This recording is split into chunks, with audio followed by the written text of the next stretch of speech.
All right. Hey, everyone. Welcome back. You know, we love to go deep on interesting business topics here, and we're about to dive into one that I think a lot of us dream about, right?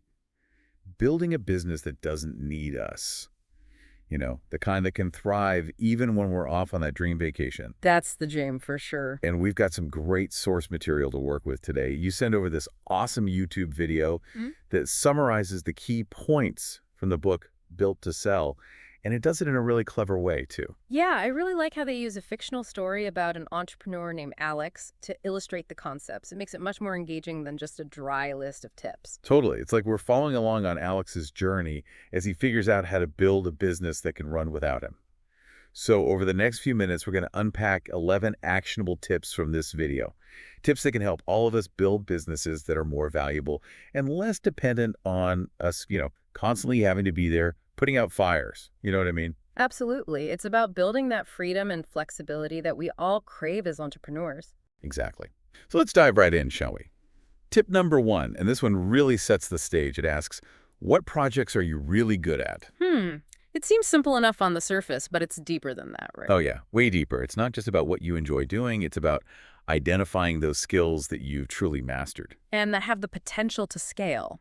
The video emphasizes that a truly scalable product needs to meet three criteria. Hmm. It's teachable, valuable, and repeatable. In other words, you can train other people to do it, clients are willing to pay for it, and it follows a consistent process. So you can kind of rinse and repeat. Exactly. And remember, Alex, our entrepreneur from the video, he was great at logo design, and that skill ticked all those boxes. His clients loved his work, and he had refined his design process down to a science. So to all our listeners out there, think about your businesses. Right. What skills or offerings do you have that fit this mold? What are you really good at that you could potentially turn into a scalable product or service? It's worth taking a few minutes to brainstorm this because identifying those core strengths is crucial for building a business that can run without you. And this leads perfectly into tip number two, which is specialize, don't generalize.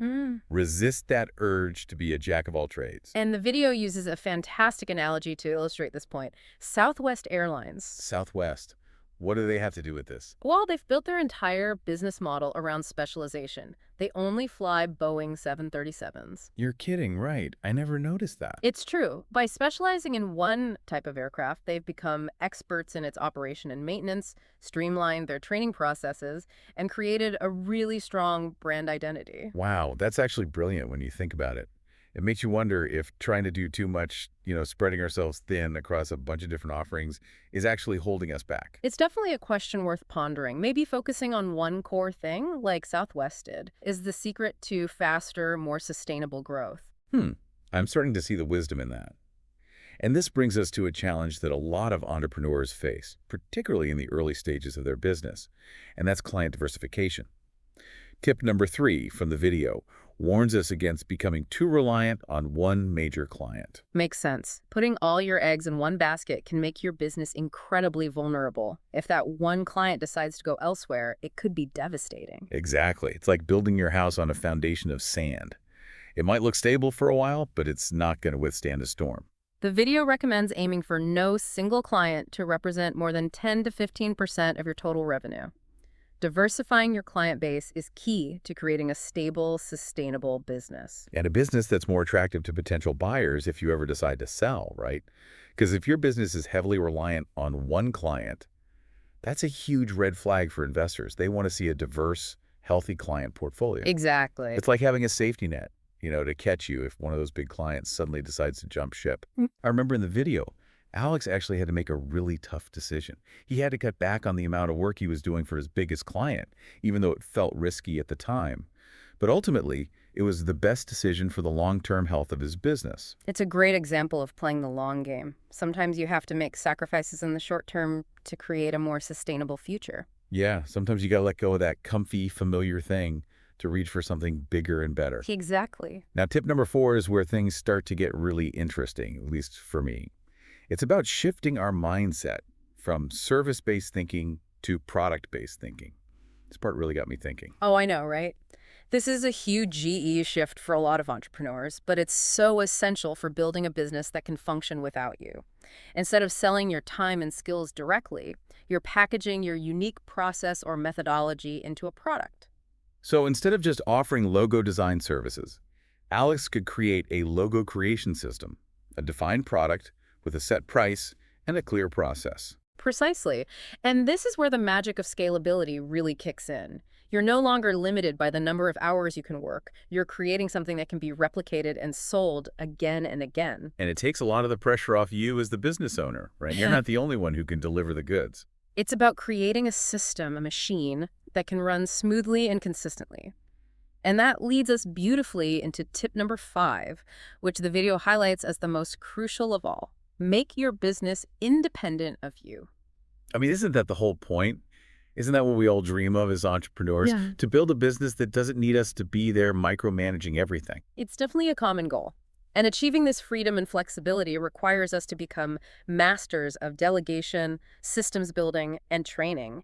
It's about getting comfortable with letting go of the reins a little bit. It's like, how can I design a business that can run itself, even if I were to, disappear for a month? Exactly. And believe it or not, the video offers a pretty bold suggestion in tip number 6 to help us achieve this independence: charge upfront. Charge upfront. Wait, what? Isn't that kind of counterintuitive? I mean, most service-based businesses bill after the work is done. Right. But think about it. You usually pay for a product before you receive it, right? And if we're shifting to a more product-based mindset, why not adopt a similar payment structure? Oh, I see where you're going with this. Yeah. So by shifting to a product-based mindset, you can charge clients upfront for your product, even if that product is, say, a process or a system. Yeah. Exactly. And it has some great benefits. It eliminates the whole hassle of chasing payments, improves your cash flow, and makes your business way more appealing to buyers. Oh, I bet. Because investors see that system in place. They're not just betting on you as the sole provider of the service. Right. They see a business that has structure, that can generate revenue, even if the founder isn't directly involved. In the video, Alex initially struggled with this idea. He was so used to charging for his time, for his design skills, that it took him a while to reframe his thinking and see his process as a product in itself. It's a big mental shift, but it's essential for achieving that independence we're talking about. Okay, we've covered a lot of ground already, and I'm already feeling inspired. I think we need a quick break to let all this soak in. But don't go anywhere. We've got more juicy tips to unpack in part 2 of our deep dive into Built to Sell. Welcome back, everyone. Ready for more business building insights? I am. That last section about shifting to a product-based mindset really got my wheels turning. I'm starting to see my own business in a whole new light. It's amazing how a simple shift in perspective can open up so many possibilities, isn't it? Totally.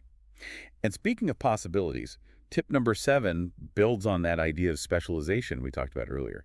It's all about learning to say no to projects that fall outside of your core offering. Right. Remember that heart surgeon analogy from the video? They don't exactly go around setting broken ankles. Uh-huh. Yeah, that one was pretty memorable. And there's a reason they don't try to be everything to everyone. It dilutes their expertise and makes them less referable. So by focusing on what you're really good at, you become the go-to expert in that niche, right? Exactly. And it's not just about being known for one specific thing. It's about becoming the best at that one thing. It's like instead of being a general practitioner who's kind of okay at a lot of things, you become a specialist who's sought after for their deep knowledge and experience in a particular area. Exactly. It's about owning that expertise and becoming synonymous with a particular solution. And you know what? It can actually make your marketing so much easier. Really? How so? Well, when you're known for one specific thing, it becomes much clearer who your target audience is, and it's easier to craft your message and your marketing materials to resonate with them. That makes a lot of sense. You're not trying to be everything to everyone. You're speaking directly to the people who need what you offer. Precisely. So, to all our listeners out there, I challenge you to ask yourself, what can you say no to in your business? What projects or services can you let go of in order to truly focus on your core offering? It might be the best decision you ever make. It's definitely food for thought. And it leads nicely into tip number 8, which might sound a bit daunting to some solopreneurs out there, especially those who are used to doing everything themselves. What's that? It's about building a sales team. I can see how that could feel like a big leap. But remember, the goal here is to create a business that can grow beyond your individual capacity. Exactly. And a dedicated sales team can be a real game changer, according to the video. It can lead to increased revenue, obviously, but it also creates healthy competition among salespeople, which can drive performance. And perhaps most importantly, it demonstrates to potential buyers that your business has a scalable model. So, even though hiring salespeople might feel scary or expensive at first, it's actually a crucial step in building a business that can thrive without you. It's a sign that you're moving away from a solo operation and towards a more structured, systematized approach. And this brings us to tip number 9, which is all about hiring the right kind of salespeople, product-oriented salespeople. Product-oriented. What's the difference? It's an important distinction. The video makes a clear differentiation between product salespeople and service salespeople. Product salespeople are skilled at fitting a defined offering to a client's needs. They're not trying to create custom solutions every time. Ah, I get it. They're focused on selling a specific product or set of products, not their time or their expertise. It's about finding the right product to meet the customer's needs. Precisely. Remember in the video when Alex is interviewing two potential salespeople, Angie and Blake? Yeah, Angie had a background in selling mobile phones. Right. Exactly. And that experience made her the perfect fit for Alex's logo business because she understood how to sell a defined product, how to match its features and benefits to a customer's needs. So she was able to see Alex's logo design process as the product, not just a service that he was providing. That's brilliant. This makes me wonder, are most entrepreneurs even hiring the right type of salespeople? It's a great question to ask. Are you looking for people who can sell a defined product? Or are you looking for someone who's more of a consultant, who's going to create custom solutions for each client? The answer to that, Crofton, can have a huge impact on the scalability and sustainability of your business. Absolutely. Now let's move on to tip number 10. And this one might be a bit intimidating for some of us, but it's crucial. Estimating your market potential. I know I tend to shy away from numbers sometimes. Me too. I'm more of a creative type. Yeah. But the video makes a compelling case for why understanding our market potential is so important. Right. I mean, it's not just about crunching numbers for the sake of it. It's about understanding the possibilities for growth. Okay, convince me. Why should I bother with market research when I could be focusing on, actual client work? Well, first of all, if you ever plan to sell your business, investors are going to want to see that there's room for expansion. They want to know that the market isn't already saturated. So it's about making my business more attractive to potential buyers. Absolutely. But it's also about setting realistic goals for yourself. Knowing your market potential helps you understand how big the pie is and how much of that pie you can realistically hope to capture. I remember in the video, Alex does this exercise where he calculates the number of companies in his target market, their closing rate, and then figures out how much revenue he could potentially generate. It was a bit of a math lesson, but it was also pretty eye-opening. Right. And the point isn't to get bogged down in complex calculations. It's about having a general sense of the size of the opportunity and then setting realistic targets for your business. Okay, I'm starting to see the value in this. It's Yeah. like, if you don't know where you're going, how are you ever going to get there? Precisely. Now, tip number 11 might seem a bit surprising at first, but it's all about the language we use in our businesses. The language, what do you mean? Well, the video suggests making a subtle shift towards more product-oriented language. For example, instead of saying client, you might start using the word customer. Ah, I see. It's about shifting the perception from a personalized service to a standardized product. So instead of saying, I work with a select group of clients, I might say, our customer base is comprised of. Exactly. It's a small change, but it reinforces the idea that you're selling a product, not just your time. And it signals to buyers that you have systems in place, right? Mm-hmm. That your business isn't solely reliant on you. Exactly. And that leads perfectly into tip number 12, which is all about systematizing your pricing. This is something a lot of entrepreneurs, especially creative types, really struggle with. Oh, tell me about it. Pricing can feel so arbitrary sometimes. It's like, how much do I charge for this thing? It's tough, right? But the video emphasizes the importance of having a clear, standardized pricing structure, especially when you're transitioning to a product-based model. So instead of negotiating prices on a case-by-case basis, I should have a set price for each of my products, right? Exactly. This makes things so much easier for both you and your customers. It eliminates the awkwardness of haggling and positions you as more professional. Plus, it reinforces the idea that you're selling a defined product with a set value, not just your time. I love that.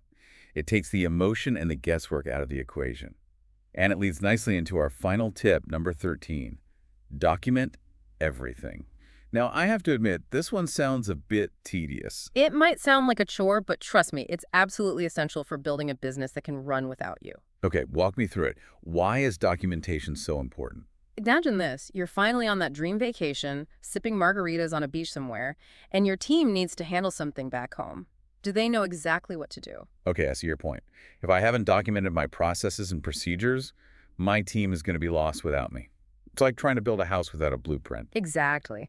Documenting your processes, systems, and standard operating procedures ensures consistency and makes it much easier to train new team members. So even those little things that I do automatically without thinking, those need to be documented. Absolutely. Everything from how you onboard a new customer to how you create an invoice to how you respond to a customer complaint, it all needs to be written down. Wow. This is starting to feel like a pretty massive undertaking. Yeah. But I'm also realizing that it's a huge investment in my freedom. It is, and it doesn't have to be done all at once. Start with your most important processes and work your way from there. As we've been going through these 13 pips, it's really striking me how interconnected they all are. It's not about picking and choosing a few to implement. It's about adopting a whole new mindset about building a business. You've got it. It's a holistic approach to creating a business that's not only profitable, but also sustainable and enjoyable for you as the owner. So it's not just about working less, it's about working smarter. Absolutely. It's about creating a system, a machine that works for you, not the other way around. Wow. We've covered a lot of ground in this deep dive. Yeah. 13 tips in total, and I gotta say, I'm feeling pretty inspired. Yeah, me too. It's a lot to digest, but it's all really practical, actionable advice. Exactly. It's not just theory, it's stuff we can actually implement in our businesses, right? Totally. And I think one of the most important takeaways for me is that building a business that doesn't need you isn't just about, eventually selling it for a big payday. Right. It's about creating options for yourself. Exactly. Maybe you do want to sell it down the line, or maybe you want to step back and, travel the world or write a book or just spend more time with your family. It's about having the freedom to choose your own adventure. Exactly. It's about not being trapped by your business. I think for a lot of entrepreneurs, that idea of letting go, of not being the one in control all the time, it can be scary. No, absolutely. It's natural to feel that way, especially when you've poured your heart and soul into building something. But I'm also starting to realize that holding on too tight can actually stifle growth. It's like that old saying, if you love something, set it free. Yeah, there's definitely wisdom in that. So what advice would you give to someone who's feeling a little overwhelmed by all of this? They're excited about the idea of building a business that doesn't need them, but they don't know where to start. Start small. Choose one tip from this list that resonates with you and just focus on that. It's about building momentum, right? One step at a time. Exactly. And don't be afraid to ask for help. Oh, yeah, that's so important. Find a mentor, join a mastermind group, connect with other entrepreneurs who are on a similar journey. There's no shame in reaching out for support. We all need it sometimes. Absolutely. And as we wrap up this deep dive, I just want to remind everyone that building the business is a marathon, not a sprint. It's a journey, not a destination. Exactly. There are going to be ups and downs, challenges and setbacks, but that's all part of the process. And remember to celebrate those wins along the way, no matter how small they seem. I love that. It's about progress, not perfection. Absolutely. So to all our listeners out there, I encourage you to take these tips to heart, start experimenting, see what works for you, and most importantly, don't give up on that dream of building a business that gives you freedom and flexibility. That's what it's all about. Well, on that note, I think it's time for us to sign off. Thank you so much for joining us on this deep dive into Built to Sell. We'll be back soon with another fascinating topic to explore. Until then, keep learning, keep growing, and keep building those incredible businesses.